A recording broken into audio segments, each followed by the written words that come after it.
I'm going to be letting Sheets do most of the talking because, as most of you guys probably realized by now, Sheets has been on an unbelievable run and just dominating every part of the NBA, as well as horse racing and some other stuff. I thought I was going to be a big winner this week. I ended up making about 15,000 in the golf. I finished 8th in the lottery of that big one. I was in second place watching my guys go down to 15th, so we had a chance for the 200K, which would have been really fun. But the live betting was my fun part of the week, and we just nailed everything. We had Nick Taylor to win the tournament. We had Nick Taylor as a first round leader at 22-1. We hit some huge stuff. So it was a really fun time. The tournament was absolutely mobbed. It was the most people they've ever had at a golf tournament. They said it was over 500,000 people. They stopped looking at tickets because they felt bad about the rains, I guess. And then they shut down and they wouldn't let us back in. So it was very, very wild weekend. But Sheets, talk a little bit about what you've been up to and what's going on. It's a lot more exciting than mine, but that's why. First of all, welcome back. Second of all, glad you had fun at the tournament. And third, I just actually caught up today on the golf GPP that you were in. I didn't even realize that. So that was good. And the live betting stuff, it can be very very consuming. Absolutely. Yeah. So I want to talk about the NBA for like a few minutes again. I talked about this after a little bit after the big win last week in the lottery. With respect to the NBA, there are two things that were common between my win in the lottery and the win in the 777. I want to talk about that. First, I want to share my screen. And so one thing that people didn't know, here's the first thing I want to look at. First of all, the same lineup I used in the splash, the box out, and the lottery. And you'll notice that in the 777 it got first. The splash it got second and lost by like 15 points actually. The box out was pretty good, like 11th in the box out. It's pretty impressive actually. And it got like 1100th, like in the lottery. Right. And so the reason I bring that up is because, I heard Rhodey, he was like, I would say whining, but he was like talking about, dude, I did the same build that Eric did. I went 4 uniques and 5 uniques, but I didn't do one swap or whatever it is. Remember, it's so important in all DFS, but specifically the NBA, to realize that what good in one tournament is not necessarily good in another one. Right. You have, and that's why I like using the contest sims, because it at least purports to put your lineups in the right place. Okay. Yep. And that's the first thing. The second thing that you'll notice, and I'll pull up the actual lineup here, is this. So Daniel Gafford totally smashed, and basically everybody was saying that Daniel Gafford, if you didn't have Daniel Gafford, you lost, or whatever it is. I don't see Daniel Gafford anywhere in this lineup for openers. Mm-hmm. And second of all, you'll see TJ McConnell with 3x. Okay. So what was common about this one and I want to talk through this as the lottery one, is something I don't do too often, but I did in both slates. In the lottery one, I took a stance on a player. Like at that, it happened to be Walker Kessler. That was not this slate, but the previous one. I just thought that he was underprojected. I thought that the industry totally had him wrong. I think they were ignoring him. Mm-hmm. And I manually upped his projection by 4 points. Okay. And what that did was, when I ran my sims, it just got me just completely different in my whole build. It's like it's like rocket ship theory. You put everything up by 1 millimeter, like you could end up in freaking Mars, Mm-hmm. And so what ended up happening in that slate was that, believe it or not, like the Kessler play didn't even end up in the lottery in winner. You know what I mean? Like, but it put me into some other types of things that other people that are using the same contest sims are not getting to. Same Saber Sim stuff is not getting to. Even people that are on TrueDFS were just not getting to, because I inserted my own thing. The other thing that happened in the lottery was that I happened to be around and late swapped every freaking time there was the late swap, all freaking night long. Thankfully, Mrs. Sheets was out at dinner and I could do it. Okay. Same thing happened in this bounce pass. For those of you that were here, there were 2, and we did this all live. The whole thing took 25 minutes, my whole live stream. I did my whole lineups, and I talked through it all. The 2 takes I had, one, and I had it starting at noon, was that I thought TJ McConnell was ridiculously underpriced. That Halliburton, he was going to be limited, and TJ McConnell, even if he didn't get max minutes, he was a smash play, and I was just going to up him. So the projections never adjusted for anybody. So I actually manually put him up 4 points to 25 from 21. Then I reduced it to 24, and I realized I was going to get a whole ton of him, but I didn't care. So I blasted like pretty much all the TJ McConnell. The other thing that I really thought about doing at the very end, you guys don't remember, is that when Caruso was ruled out, I was going back and forth with whether I was supposed to up Desamnu or not. Okay. And IU, and his projection was only up a point. So I'm like, you know what? I say get lazy, whatever. So I just didn't do it. Turns out he smashed as well, by the way. Yeah. But what happened is that because I went to the TJ McConnell, then just everything else just became different. You know what I mean? And so I'm not saying that like I like particularly like Tyus Jones necessarily, but because I put the whole freaking rocket ship thing on a different path, I ended up, even though my play didn't work out too well, I ended up on a freaking building literally that was like nobody had. Okay. So and similar to the Thursday, Mrs. Sheets was out and I was allowed to be home all night late swap. Okay? And unfortunately, that's just the way it is in the NBA. If you're not late swapping, you're just drawing dead. Okay. And it almost made me a little bit more mad that like, oh my God, it's not that easy. Oh my God, the 2 times Sheets around the late swap, he happens to win $200,000. It's not that easy either. Okay. And the two times Bobby's gone, and it doesn't record anything with you. But it just goes to show you that like how dead you're drawing. And listen, it's not easy. I mean, look at all these freaking parentheses people I'm freaking fighting off. Absolutely, that's a one entry you had. And Draymond Green had 3,000 the first quarter. You know what I mean? Like he did this all in 22 minutes. And then this was a pretty cool sweat at the end, by the way. We needed him to stay in the game when they were up 18 for some reason, and they left him in like a champion. You know, probably because he was out so much of foul trouble, they wanted to give him a little bit of run. And he got one last bucket and one last rebound, and So obviously, you know, ran really good, but those are the lessons I want to share with you. Number one is that don't be afraid to put your own takes on things, right? Especially when everybody's running the same shit. You know, honestly. Secondly, make sure that you're around to late swap.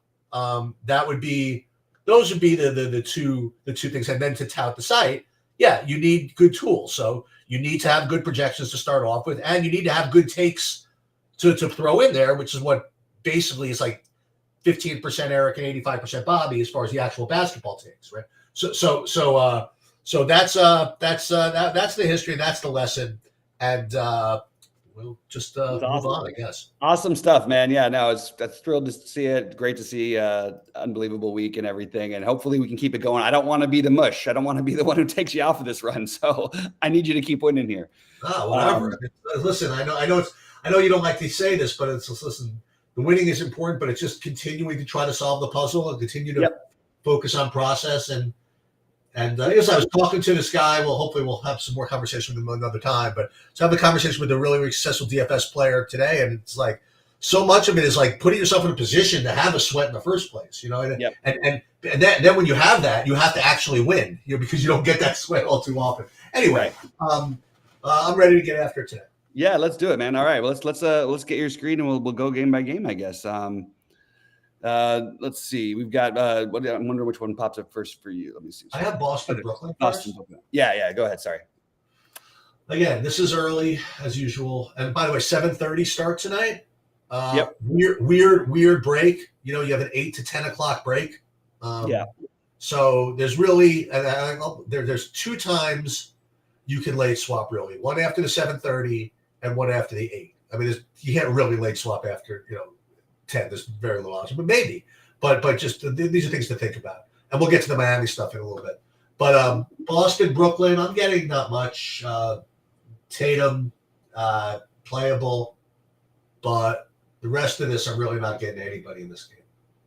Yeah, there's a lot of speculation about Porzingis playing, but Even if he doesn't, it doesn't. I don't think you have to. Like Luke Cornett is going to project really well. I don't think you have to play Luke Cornett if he's out. But we've seen the situation a bunch of times, and I'm open to it. Nobody who really like you said, nobody really jumps out. I have no issue with Tatum or Brown. It's sort of the same thing I feel as always. I think that they, I may ending up on one of these guys. I have it Tatum Brown. Actually, I have Brown then Tatum then White in terms of interest level. And on the Brooklyn side, I think there's a bunch of mediocre stuff. I think there's better stuff in other games. So I'm not really getting too much on the Brooklyn side at the moment.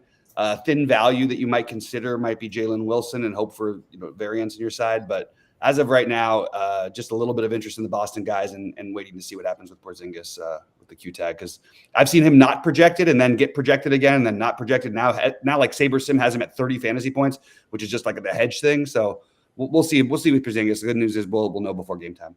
Hey, this is a little revenge for Dennis Schroeder, by the way. Interesting. I mean, I was going to make a joke that they still have his Celtics jersey on. He's been on like 3 teams since then. Yeah. But he's actually playing against Boston. And I don't know if they're going to let him roll, whatever, in Brooklyn. But I don't know. That sounds like fun.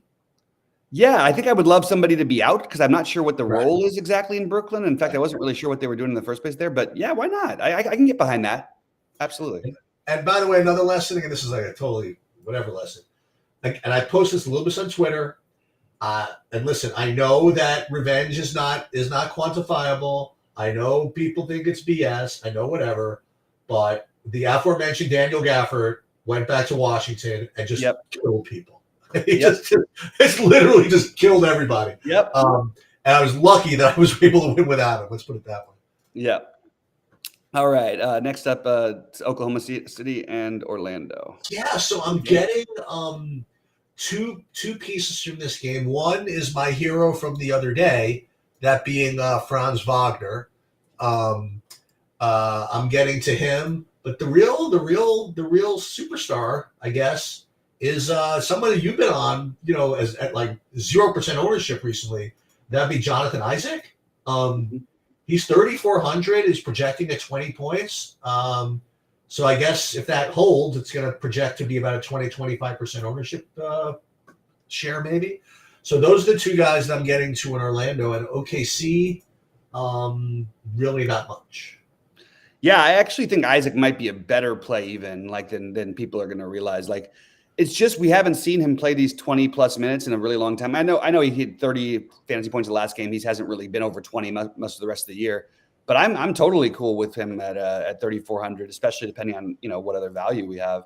I'm not getting to a lot from this one in general. It doesn't feel like the kind of game that I want to be overly exposed. But I'm gonna have to find something at some point on this slate that I like. If right now the two that stood out to me at low ownership, interesting plays. One was Chet Holmgren, the other is would probably be one of Franz or Banchero. But again, I don't think we have to do anything from this game necessarily, with the exception of, for me right now, Isaac I would put as a priority, actually.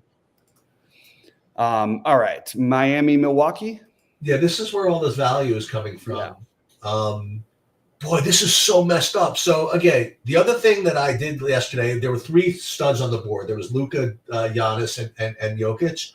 And I made the case that even though Luka was projecting better, that he had more blowout risk than Milwaukee-Denver. Turns out it was the exact opposite. The Milwaukee game blew out, and yet, and it's so funny, somebody who is kind of like a known kind of like whiner online says, oh, great, I played Giannis and Jokic, random blowout, they're both busting.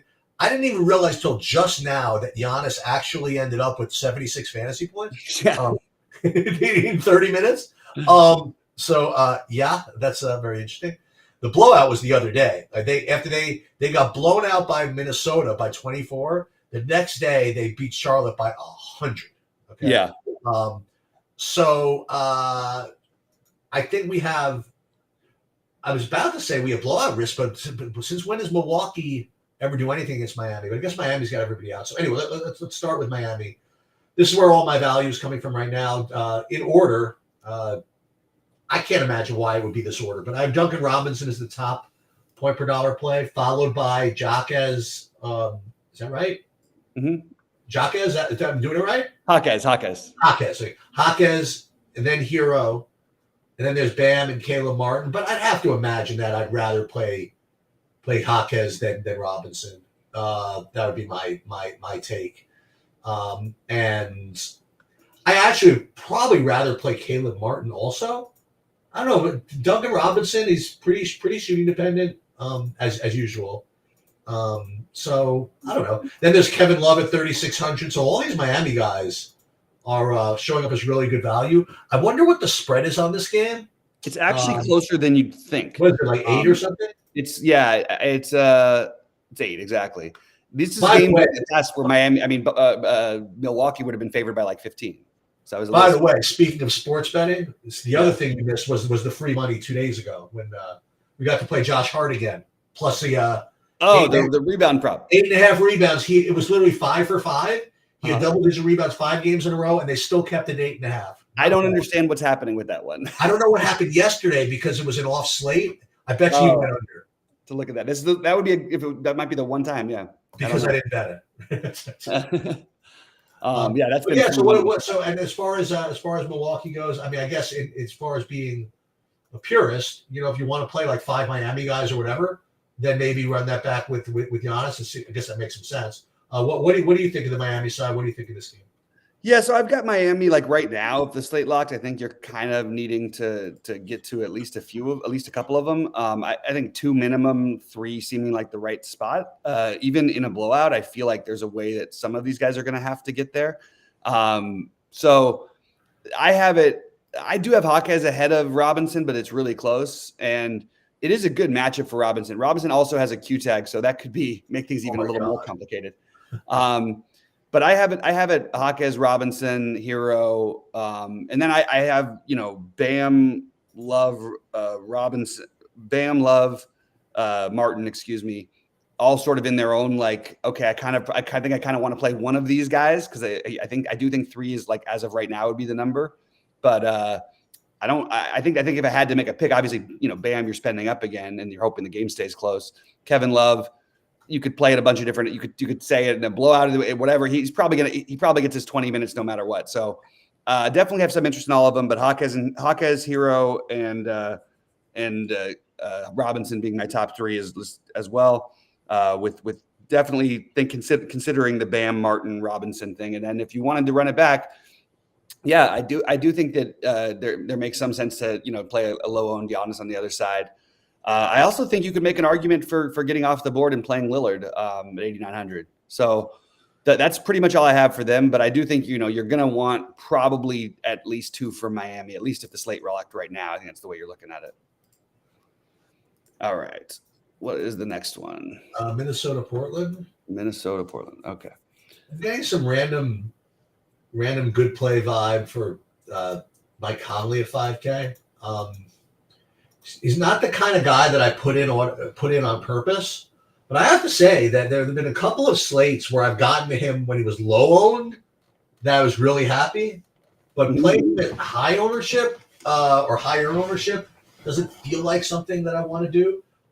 If I'm gonna play like a 15% owned guy, I think I'd rather just play Naz Reid or something like that. So anyway, those are the 2 guys I'm getting. Gobert 7,200, I guess anything against Portland's a good matchup here.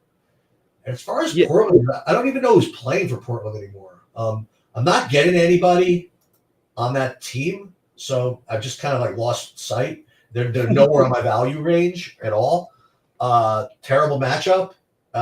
So I guess I'm probably not going to get to much of that. Yeah, let's keep an eye out for what happens too, because Minnesota going to Portland on a back-to-back after a big win last night. It's there's a chance somebody could end up sitting in that one. I think Naz Reid is the most interesting play, but I don't think there's anything special. Like, I don't think you have to play him. I don't think he's a priority play, but he is a guy I like. And that's sort of how I feel a lot about this game. I wouldn't mind getting to Edwards, or I actually think the matchup for Gobert is really, really good. So I think that's probably where I would next want to go. Maybe Gobert, then Edwards. But I also can't find anything on the Portland side, and I might end up digging a little bit, but I don't know. They seem the most healthy. They're playing a good defensive team. just feels like maybe we just don't play them tonight. All right, Sacramento and Phoenix. Yup. Phoenix, again, they were my heroes the other day as well. Not for anything they did, but because the coach pulled them out with 2 minutes to go. I needed them to score no more points. Exactly. So that was nice. And props to Eric Gordon, who, listen, remember, like, for years, I kept saying that Eric Gordon never did anything for me, and he was the only guy that ever did anything. Oh, he finally did. And he finally did it for me. Nice. On a rate swap, by the way. So I'm not really getting a bunch of Phoenix unless they rule some guys out or something like that. And Sacramento, I think Sacramento likewise. I mean, Sabonis at 10K certainly, I guess, is reasonable. Malik Monk, 5,800 feels like too much, and against Phoenix as well. So, I don't know, this might be a game that I avoid. Yeah, I'm actually really high on this game. Monk has been over 40 in 6 of his last 7 games. I honestly am shocked when I looked at the projection and the fact that his price hasn't come up. I'm kind of shocked by it. So I am on the, you got like, okay. And as spend ups go, I think I'm probably playing one of Fox or Sabonis in probably a good portion, if not all of my lineups. I love this matchup for them. Dude, I love this because it's a late game. Yeah. And I think it's really a good spot. I think you put Monk and Murray, Monk, Murray, Barnes, and Herter into a pool, and you pick one of them. And my favorite would be Monk, but so will the field's favorite be Monk. But this happens with Sacramento, where like nothing's different. We were just playing Herter 10 days ago at 5,100. Like every slate, everybody was doing it, and no one was playing Monk at a similar price. And now no one's playing Herter, and they're all going to play Monk. Herter still starts. He could still have a game. It doesn't mean those minutes always have to go to Monk. So I'm interested in Herter. I'm also interested in the price on Keegan Murray. And I only mentioned Harrison Barnes because he had the crazy week for a while. But Keegan Murray 5,100 feels a little too cheap for a really good matchup. So this team along with Miami is going to be, I think, my focus of this slate. Who are they going to be? It'll be one of Fox or Sabonis. It's likely going to be one of Herter or Monk. And then maybe Keegan Murray would be my next guy. But I do like that spot quite a bit. And nothing that really stands out in a major way on Phoenix side, but the matchup's so good that I think that Bradley Beal is a good run back that I can talk myself into. And I think Nurkic is a large field type of play that I would talk myself into. I just have to say that Devin Booker can always score 50 points, but I'd rather keep my pool a little bit different. But I'm sort of treating it like I have teams that I want to play today. I don't know which players entirely yet, but these are the Sacramento and the Miami are the priorities for me. All right. Detroit. Last game, we have Detroit and LA. This is like double revenge from the 2004 NBA Finals and the 1989 NBA Finals. Magic got injured and they got swept. That's right. It's rough, man. I'm sure that like half the team except for LeBron doesn't even know it existed. Anyway, so I'm getting a weird bit of value on the Detroit side. In who is this dude? No, I know who he is. Troy Brown Jr. at 3K. Can't imagine that being something that I'm going to get to when it actually comes to playing it. But he is 3K, projecting at 16 fantasy points. Guys that I guess I might play is Fintecchio at 4,700. Durant at 7,100 doesn't seem like a price I want to pay, but who knows? Cade Cunningham at 7,800 seems logical, as does. Boy, can we play what's his name with Thompson, with what's his name with Cunningham in? I guess so. It's not a big deal, right? Osar Thompson. Oh, Osar Thompson. Yeah, we definitely can. Yeah. So I guess I like that. And the Lakers guys, I mean, I don't know, Davis, I suppose, or LeBron. None of the other guys, I don't think. Yeah, I think that it's interesting on the Detroit side because I wrote them down before we were here with a question mark. I have some interest in Cunningham. I have some interest in Thompson. There's too many players that I have like mild interest in a situation I really am not sure on, and I'm honestly not sure they're sure on it entirely. Even Jalen Duren, I think, is a reasonable play, but I think the one I'd like to go through with the most is going to be Asar Thompson. I think that makes a lot of sense to me. 4,900. I think there is room on that. Starting him now, like I think that he's probably my favorite. And if you find news out late, if he's not starting or something, maybe you get that news before the Sacramento games. You can switch him over to one of the Sacramento guys. But I like that. I like that 4 to 5K range, 4 to 5,100 range here on for these late games. Well, and you can play Fantecchio instead of him easily. Absolutely, yeah, absolutely. The only problem is I just wish Detroit would stop doing this thing where they play like the 12 guys. Like just play your young guys and let them see what you let's see what you got. I think Anthony Davis is a really good tournament play.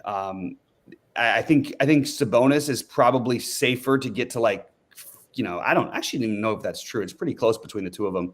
I think Davis has a more reachable, higher ceiling a little more often here if the game stays close. And I am not overwhelmingly in love with this Laker team, as you guys know. I still expect them to. They should win easily most of the time here. I like the idea of running Anthony Davis back with something, maybe because there's enough value that we talked about. If you wanted to do like a Davis and Cunningham, I think that'd be an interesting way to go. But Davis is my number one for the Lakers. Probably not going to get to LeBron. I don't mind D'Angelo, but yeah. Anyway, so yeah, for me, my sum up is going to be the Heat guys, Hawkes, Hero, Robinson being the main ones. Reed, I like a lot from Minnesota. And what just happened here? I heard a little click. Well, we disconnected, but we're back. Oh, okay. And then Fox or Sabonis, one of the Monk, Murray, or Herter group. I still don't know what to do with Detroit, but it's probably going to be Asar Thompson, and then I like Anthony Davis. So those are like the 10 players that I'm sort of focused on in their early run. Anything from this Troy Brown business? This is not somebody you want to play, right? I can't understand it. I mean, he was a Laker for what it's worth. Well, we got traded to the Pistons. They threw him out there, for 20 minutes. You know what I mean? Like, whatever. Yeah, and I guess he gives you swappability later in the day, but I mean, I guess there's always a chance he starts or something that throws things off. But like, even still, man, we were playing him at 3K when he was starting. He was putting up like 10, 15 fantasy points in 30 minutes sometimes. So I'm not quite as high on that one myself. Anyway, all right, man. Well, anything else before we get out of here? Why don't you go over your top plays as I run? Well, I just did. I went through my top 10. Oh, let me. I was going to say, let me run a quick lineup build again. Yeah, let's see. And I guess that it's going to be 4 Miamis. That's just the way they do it. Yeah. So before Miami's, Isaac and a stud, I think, at least. Maybe more. Can you get to Giannis and like Sabonis somehow? Or Davis? Giannis. Yeah, I think you could. Yeah, with that value you can. Well, that means it's 4K value. So it's not like 3K value. Right, but you can string 4 of them together with, like, you could play Isaac, Hawkes, Robinson, and Naz Reid and have plenty of money to spend. Yeah, let's see what happens. So we're gonna spin the wheel. See what we come up with. Someone's asking about Dinwiddie. It's interesting. I don't know what to expect with him, but I think that maybe that's something we should. I'm under the impression he's not going to play tonight, but like, I don't know. It's weird. I have him marked as out, and SaberSim still has a projection for him, so it's going to be a very very tough one to figure out. It would be weird to start playing Dinwiddie when he's had a team with no usage all year long at the same price, and with no usage from anybody else really. He could have done whatever he wants. So now that he's playing with LeBron and AD, we're going to play Dinwiddie. It just seems fishy. So basically 100% of all this, Robinson, Tyler Hero, and Hawkes, and Sabonis was the preferred spend up, and Tatum as well. Okay. Isaac, a lot of ownership, then Conley, Adebayo, all the guys that we talked about. I guess of note is that Giannis is kind of not thrown in here. And that's just the way lineup construction works sometimes. Yeah, I think Tatum is totally a reasonable, like that. The Tatum, AD, and Sabonis, all 3 of those guys I think are really good plays. So I have no really crazy take about who you have to go with. So what we should start doing, by the way, in the name of hashtag whatever works, is we should at least sometime like by 6 or whatever come up with like a guy that we just think they have wrong. You know what I mean? Like, yeah, and like have a take where I'll be all too happy to like bump 3 points in projections or something. Right. Kind of like trying to shock the system a little bit. You Right. know, like when you have more than I do. Like, this projection seems wrong, or this is wrong, or whatever it is. And I think it's healthy. You know what I mean? To listen, you don't want to get 100% of some guy that's you otherwise we get 0 of. Right. But I think that it'll set your lineups off into a different universe that might. Yeah. No, I try to do that, but sometimes I end up with too many guys, so I'll try to narrow mine down. That's right. All right, man. Well, again, thrilled for you. Great week. Hopefully we keep it rolling with everybody else and keep the good vibes. Oh, wait. So some announcements. Okay. Daytona is this weekend. Okay? Oh, right. $1 million for first. Oh, and I just look at the and you can get a unique lineup in that thing, by the way. Oh, yeah. Yeah. I mean, I can't, but somebody can. So get on the Brandon Cruz stuff. Get in the NASCAR package. Get in the Discord for that. MMA again. 3 videos are going to be coming up for that. Soccer again. Just I might be playing. I'm not good enough to do a live sweater. It's also during the day, but we're going to have projections up as best as I can. Tennis every day. We're going to put projections up. League of Legends every day projections up. I do encourage everybody to look at the LOL video I did yesterday with DFS free rolls. Brad McGinty, Oh, yeah. super duper sharp. Been in the game since pre-COVID. Just a really just smart guy. We talked about projections. We talked about about when you should ignore projections. We talked about League of Legends. We talked about a lot of stuff. Definitely think it was worth. DFS Chan was in there. Really good stuff in there. Obviously, basketball every day. Hockey is every day. And pitchers and catchers report pretty soon, right? Yep. And then you know what season it is. Then it's freaking Bobby Pye season, otherwise known as baseball season. And that's it. Yeah. Oh, and golf. We got golf. So tomorrow I'm not going to be going a live sweat. I'm not going to do golf because it is Valentine's Day. Yes, I know. And for those of you guys know, there's I tell my son this, there's a growing young man, 2 rules in life. Rule 1, keep the ladies happy. Rule 2, if you're thinking of not keeping the ladies happy, see Rule 1, and then your life will be much easier. So I will be out tomorrow night. But I will try to get some golf content out at some point. So we'll try. Yeah, I'm going to try to figure something out. I'm in a weird place here because I have to figure out my way back home at some point. Let's put it that way. Right. I'm going to try to do it this evening, but we'll see. It's also hard to do in the evening because then you have to shift your NBA lineups, man. It can be tricky. Hey, it's rough out there. It's rough out there. All right. Well, good luck, everybody. Hopefully we can have a good night. I want to click the run good button and join Sheets, and hopefully you guys can do the same. We'll see you at 6:30, guys.